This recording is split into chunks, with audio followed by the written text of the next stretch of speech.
Guembéré.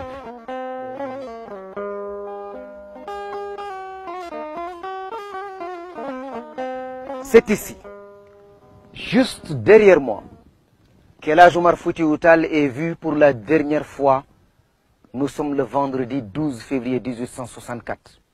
Ce vendredi-là, il disparaît mystérieusement dans cette grotte, dans les falaises de Bandiagara et précisément à Deguembéré.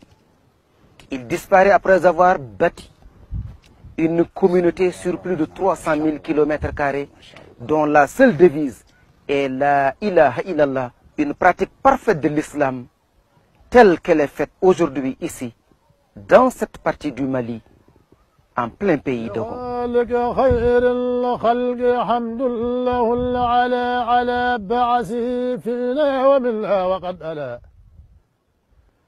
على الأرش ما على أولى ساكن العلا أحق عباد الله بالمجد والعلا حبيب به يولي لا ويكلأ صلاة وتسليم عليه ولا ألا مربي الورى الخنسيذ إذ كان الأسألا ألا إنه بدر إذا الأمر عسالا أتم الورى جاء وأبهر مسعلا.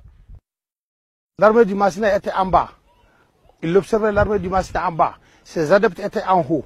Mais quand il est venu devant la grotte, il a laissé l'armée d'aller se défendre. Et quand il disparaît, il avait 11 personnes qui ont considéré à sa disparition, dont 3 de ses enfants, Maki, Mahi et Hadi. Et une femme qui montait avec de l'eau pour le village de Deguembéré qui était en haut, qui s'appelle Yendi.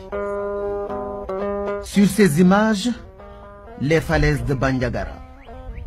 Au milieu de la chaîne de montagnes qui ceinture Deguembéré, une colline s'illustre par sa couleur blanche et se différencie des autres rochers dominés par la couleur noire. Cet éclat, déjà visible à distance, se renforce au fur et à mesure que l'on s'approche des blocs de pierre. À 200 ou 500 mètres, tu fais remarque, là où El Hadj Omar a disparu, est une montagne très claire qui est déjà éclaircie par la spécialité d'El Hadj Omar et par le savanisme. Et les autres montagnes sont restées noires parce que Dieu les a créées comme ça, il ne peut pas changer. Mais si Dieu avait fait qu'El Hadj Omar avait monté sur une de ces montagnes qui n'est pas cette montagne-là, ça allait être très clair aussi. Au point culminant de la montagne, une mosquée en pierre se dresse fièrement, entourée des ruines de l'ancien village de Deguembéré, avant que les habitants ne redescendent au pied de la montagne pour rebâtir la localité telle qu'elle est aujourd'hui. Au pied de la montagne, cet autre mystère. Une source d'eau douce jaillit des entrailles des collines pour donner au paysage un caractère paradisiaque.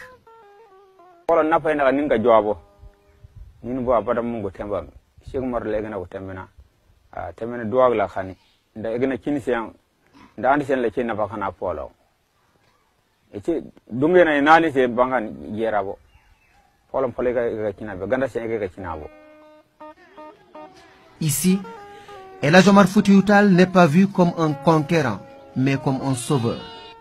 D'ailleurs, au fil des années et devant le sérieux de l'histoire, les 3 principales familles qui ont partagé ces moments tragiques de l'histoire de l'Afrique et celle de l'islam au sud du Sahara se sont retrouvées pour perpétuer chacune et ensemble cet héritage qui leur est commun. En 1977, il y a le président Moussa Traoré qui a tenu une réconciliation entre ces familles. Il a tenu une réconciliation de toutes ces familles-là. Ils sont venus ici à Randalay en 1977, précisément le 21 juin en 1977. Ils se sont réconciliés. En matière musulmane, vous avez droit de pardonner les péchés de vos grands-pères. Donc si c'est pardonné, l'islam admet ça. S'agissant d'El Hadj Omar Foutiyou Tall, les historiens sont unanimes à le présenter d'abord comme l'érudit maître coranique, prince du savoir et adepte de la sunna, doublé d'un soufi, d'un mystique. C'est aussi le chef politique djihadiste et stratège militaire. Cheikh Omar, c'est également le calife, illustre propagateur de la Tidjania en Afrique noire. Et il aimait même la paix.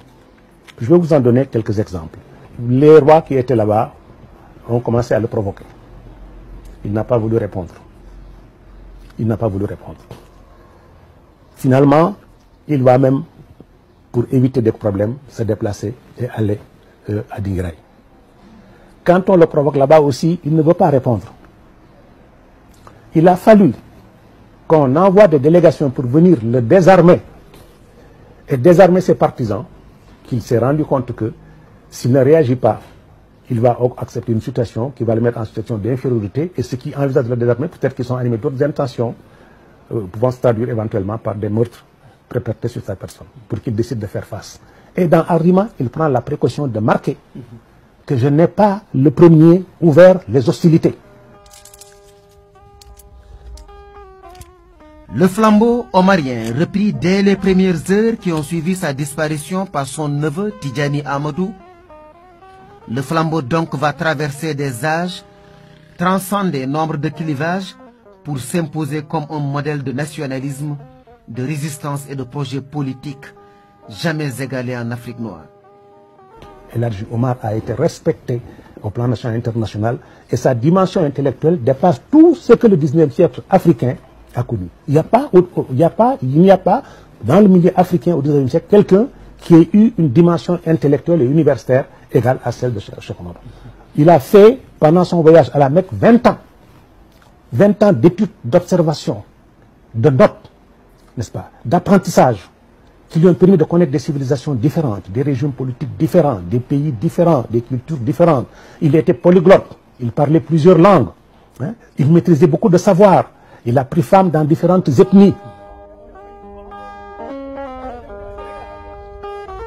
Seulement, l'histoire exceptionnelle à tout égard d'El Hadji Omar Foutiyou Tall sera l'une des plus grandes victimes de l'école de Jules Ferry et de l'historien aux yeux bleus qui, comme l'a si bien dit l'autre, n'a écrit l'histoire de l'Afrique qu'en termes de conquête et de domination. Masha'Allah.